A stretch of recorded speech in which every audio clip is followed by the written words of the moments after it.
a câmara aqui é sumamente importante para Aruba. Nós conhecemos mais de 150.000 testes de Covid.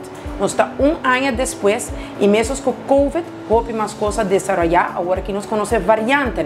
Nós também, como lá para vai adiante, e nós também agora aqui, por zorg, passar que variante não tem na Aruba.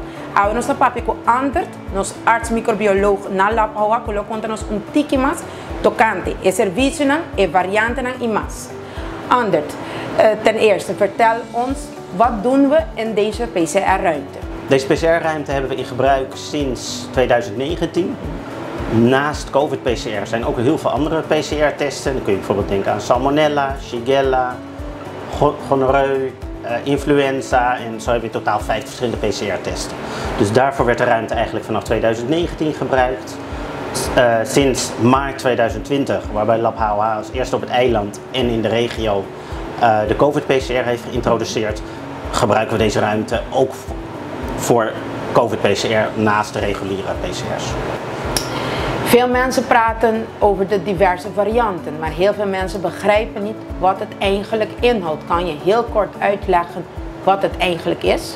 Ja, het COVID-virus, net als elk virus, verandert constant. Dan krijgt het bepaalde nieuwe eigenschappen. Het kan bijvoorbeeld agressiever zijn of minder agressief. Dat zijn eigenschappen die worden bepaald door de variant. Is een variant voor mij herkenbaar? Nee, voor een gewone mens is de variant niet herkenbaar. Je kan niet aan een persoon zien die heeft variant Delta of variant Alpha. Dat kun je alleen doen met de apparatuur die we hier hebben staan. Op een gegeven moment kregen we varianten. Wat heeft Aruba dan gedaan? Op het moment dat we over de hele wereld steeds meer varianten zagen ontstaan en dat er steeds meer over de varianten gerapporteerd werd, hebben we ons best gedaan om hier op Aruba ook een test op te zetten om onderscheid te kunnen maken welke varianten er op Aruba zijn. Tot vorige week stuurden wij de positieve COVID-samples naar Nederland en dan kregen we na een week of 2, 3 de uitslag welke varianten het waren. Doordat we nu de test hier op Aruba zelf kunnen doen, weten we veel sneller welke varianten er op het eiland aanwezig zijn. En welke voordeel heeft dit voor de bevolking van Aruba? Zoals ik eerder aangaf, bepaalt het type variant de eigenschappen van het virus.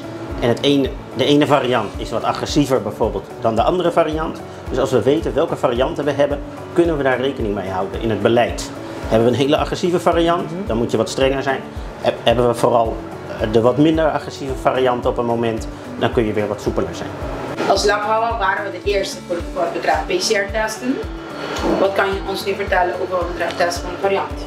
Voor de COVID-variantentest zijn we het eerste lab op Aruba dat deze test introduceert.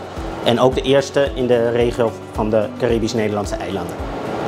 Bakabitende, Lab HOH estava año pasado e promete para lo que te PCR testen na Aruba e viaja más e promete para lo que te testen die varianten, assim na abo porta boa altura, die viaja que está passando na Aruba.